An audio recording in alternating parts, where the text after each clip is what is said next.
भारत में उत्सर्जन मानक, उत्सर्जन मानक, ठीक है। उस दिन मैंने बताया था कि भारत में उत्सर्जन मानक का मतलब क्या होता है। भारत में उत्सर्जन होने वाले जो ऑटोमोबाइल से निकलने वाला धुआं जो होता है वो मनुष्य के लिए और पर्यावरण के लिए किस प्रकार से हानिकारक होता है। मैंने बताया था कि वाहन में जो पेट्रोल और डीजल होता है, पेट्रोल जो होता है जिसमें हाइड्रोजन और कार्बन के कंपोनेंट पाए जाते हैं, और जैसे ही इंजन में दहन होने के पश्चात क्या होता है, कार्बन मोनोऑक्साइड के रूप में बाहर निकलता है और सल्फर डाइऑक्साइड के रूप में बाहर निकलता है। जो वाहन पर्यावरण के लिए, जो वाहन से निकलने वाला धुआं जो होता है वो पर्यावरण के लिए बहुत हानिकारक होता है, जीव जंतु पेड़ पौधे सभी के लिए हानिकारक होता है। लेकिन यह भारत में धीरे धीरे क्या होता है, वाहन लेने वाले बढ़ते आ रहे हैं, लेकिन पर्यावरण के लिए और उत्सर्जन के लिए काम करने वाले कम हो रहे हैं।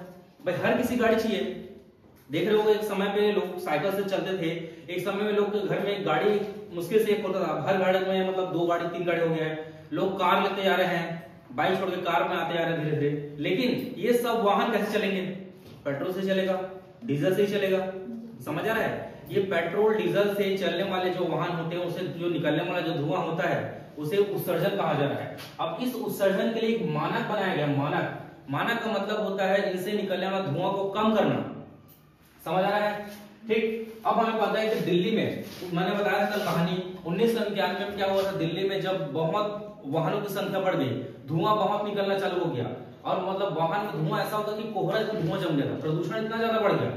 इस प्रदूषण से बचने के लिए हमने क्या किया था, सीएनजी चालू किया था, बताया था मैंने, सीएनजी कंप्रेस्ड नेचुरल गैस, प्राकृतिक संपीड़ित गैस, ठीक है। एक प्रकार का सिलेंडर में पाया जाने वाला गैस होता है, इस गैस का प्रयोग करके हम वाहन के इंजन को चलाते हैं। लेकिन यह भी क्या हुआ, लंबे समय तक चलने के बाद क्या हुआ, यह क्या हुआ, योजना फेल हो गया और इसको बंद कर दिया गया, ठीक है। अब इसके बाद हम देखते हैं कि भारत में उत्सर्जन मानक की शुरुआत कैसे हुई। 1991 में पेट्रोल वाले वाहनों के लिए चालू किया गया, 1992 में डीजल वाले वाहनों के लिए चालू किया गया, ठीक। उत्सर्जन यहाँ कभी 1989 के स्तर पर 1991 तक पेट्रोल से चलने वाले वाहन 85% से अधिक और डीजल से चलने वाले वाहनों में 61% तक पहुंच गया। मतलब इतना ज्यादा धुआं निकलने लगा। पहले के जो वाहन के इंजन होते थे बहुत भारी भारी होते थे, अभी के वाहन के इंजन देख लो उससे धुआं नहीं निकलता। क्यों? क्योंकि वाहन को बहुत अच्छे तरीके से बनाया गया है, पेट्रोल पूरी तरह से जल जाता है। सीधा सा साफ बात है, पेट्रोल से निकलने वाला जो धुआं होता है वो कैसे बनता है, किसी भी चीज को आप पूरी तरह से जलाओगे धुआं नहीं निकलेगा, और पूरी तरह से नहीं जल पाएगा तब धुआं निकलेगा। मतलब अर्ध जला मतलब याद रखना कि जिस वाहन से अगर देखोगे यहाँ पास गाड़ी जा रहा है, किसी वाहन से धुआं निकल रहा है, इसका मतलब ये है कि उसके अंदर जो पेट्रोल है वह सिलेंडर के अंदर अच्छी तरह से दहन हो नहीं पा रहा है, जल नहीं पा रहा है। बात समझ रहा है? पूरी तरह से जलेगा तो धुआं नहीं निकलेगा। लेकिन इसको प्रयास मतलब धीरे धीरे क्या हुआ, कारण क्या है, धुआं निकलने का कारण क्या है? धुआं निकलने का पहला कारण पूरी तरह से नहीं जल पाना, दूसरा कारण इंजन का पुराना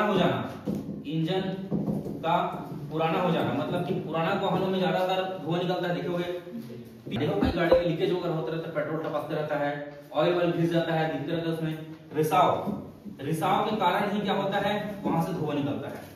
तो ये सब उत्सर्जन से बचने के लिए भारत सरकार ने मानक तैयार किया गया था, ठीक है, जिसे बोलते हैं यूरो मानक। अभी देखते हैं आपको, ठीक है। अब यहाँ पर देखिए नोट कर सब लोग।